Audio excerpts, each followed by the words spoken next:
শুভেচ্ছা সবাইকে। আমি প্রিয়াঙ্কা সাহা বৃষ্টি। আজকে চলে এসেছি একটি নতুন টিপস নিয়ে।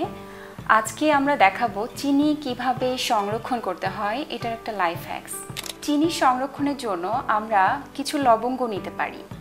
4-5টা হলেই হবে। 4-5টা লবঙ্গ চিনির কৌটোর মধ্যে রেখে দেবেন আর কৌটাটা ভালো করে আটকে রাখবেন। এতে করে হবে যে চিনির মধ্যে কোনো পিঁপড়া প্রবেশ করতে পারবে না, চিনিটা অনেক দিন ঝরঝরে থাকবে।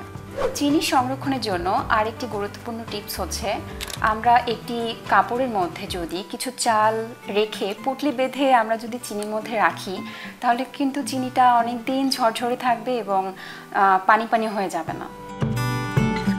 আমরা অনেক সময় বেশি পরিমাণে চিনি কিনে ফেলি, তখন আমরা কিন্তু একটা পাত্রেই পুরোটা চিনি রাখবো না। আমরা এটার জন্য 2টা পাত্র ইউজ করব। একটি একটু বড় সাইজ হবে, একটি একটু ছোট সাইজ হবে। আর প্রতিদিনের যে ব্যবহারের জন্য আমরা চিনিটা ব্যবহার করব, ওটা ছোট কৌটার মধ্যে রাখবো।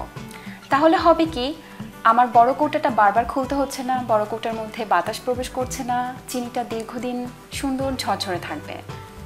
আর আরেকটা ব্যাপার হচ্ছে, আমরা সব সময় চিনিটা কাচের পাত্রে ব্যবহার করব, প্লাস্টিকটা একটু অ্যাভয়েড করব। আরেকটি বিষয় হচ্ছে, আমরা যেভাবে চিনি সংরক্ষণ করছি ঠিক একইভাবে কিন্তু আমরা লবণও সংরক্ষণ করতে পারি।